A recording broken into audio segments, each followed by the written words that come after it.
fan. And how did you, I mean, what has your thoughts been about the whole fan culture and the sort of being a star and having fans and being a fan yourself and all that, how to handle that? Well, I don't know what to say about that. To me, there's certain boundary issues involved with this kind of stuff.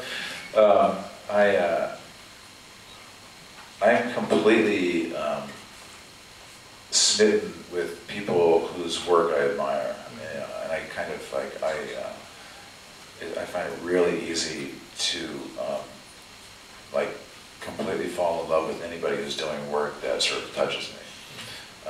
But I don't really have any sort of unrealistic kind of fantasies about it. But it's just like you do want to. It is nice to sort of be in the same room as these people. I think that's definitely something I never really foresaw when I moved to New York and started playing music, that I eventually would sort of interact with somebody like Patti Smith or Iggy Pop or Tom Verlaine or Richard Hell or even like William Burroughs, or Allen Ginsberg. I mean, this stuff just sort of happened as it happened, and each time that does happen to me, I never really sort of, I don't think of myself sort of being like almost on the same planet as a lot of these people. I feel like I'm very starstruck.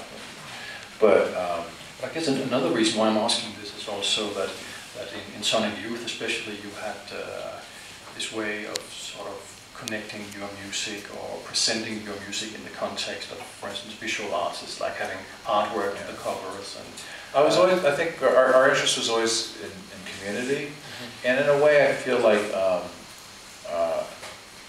that kind of balances a lot of distance and separation from people, where you kind of have this sort of sovereignty as the artist, and then there's everybody else. And I never liked that. And the one thing I really that really impressed me at first with the idea of punk rock was that it was sort of a people's music, and it was like you could have a drink at the bar and then go on stage and be in a band.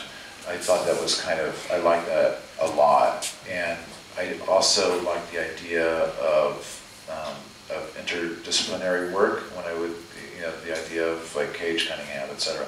That was really important to me, and I really liked the idea of the various artist compilation records early on, especially in the early '80s. And that to me, that was my one desire to be in a band. I wanted to be on these records with other bands. Right. I didn't want to be sort of I wasn't really interested in so much being a singular force as being part of more of a larger community of ideas, and this kind of this sharing of language. And I thought that was really important in a way, and I thought there was a certain power in numbers politically that way, as far as commentary. And so I enjoy the idea of festivals. Like, I like playing festivals, even though they're kind of a drag because there's no sound check, and you kind of suck when you go out and play these things. But I like that idea, and I sort of. To me, it was like with Sonic Youth, it was all about learning about different cities and different countries on tour, and finding out the different bands and the different music and the different artists. And especially in the punk rock scene, it was always like, it was such a crossover into the art world, and that was really important to us. And so a show like Sensational Fix is just it's just our history of that kind of interactivity with the art world and with film. But has it also been sort of a way of pointing to certain... Yeah. Just a second. First, your taxi will be here in 10 minutes, so we need to... Okay. Yeah, we have 5 minutes left. Sorry. But I just had this follow-up question about, it's also a way of sort of pointing to things that you're interested in yourself, like interesting artists or interesting, to sort of sharing that with the listener. For me, like, inspiration always came from community, more so from more so from history. I mean, I feel like the information, the inspiration of history is sort of built in, and it's there to be utilized. It's almost like source materials. It's like the idea you're talking about collecting. It's like collecting records or collecting books. It's just like, it's just the acknowledgement of like this kind of source material for your own experience.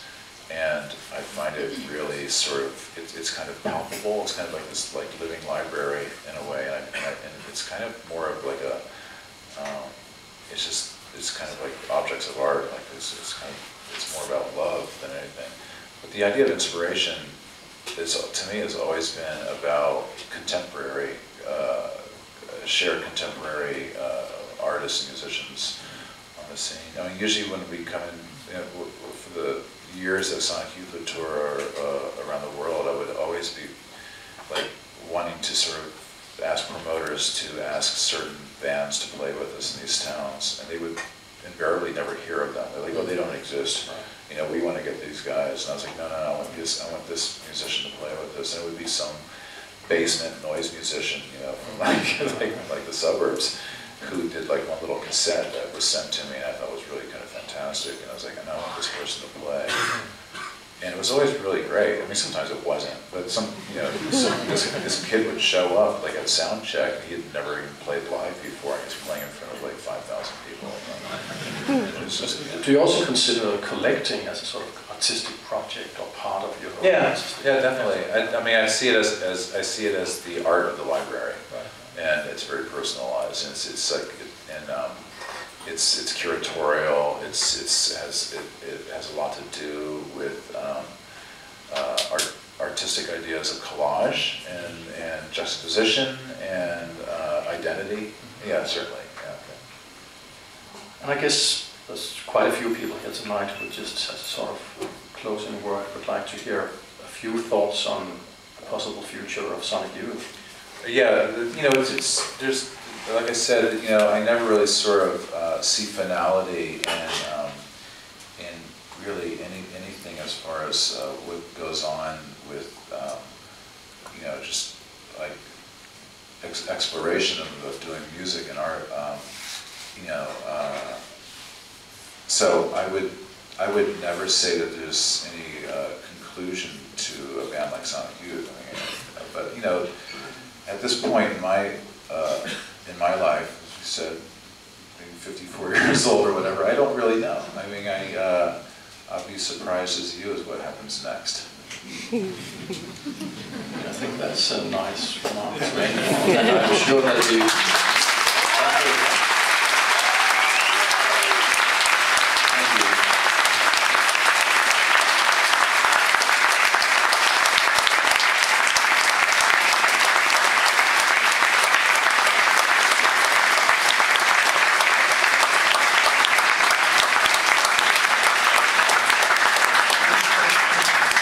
Sure, we will all follow whatever happens in whatever context in the years to come. So thank you very much.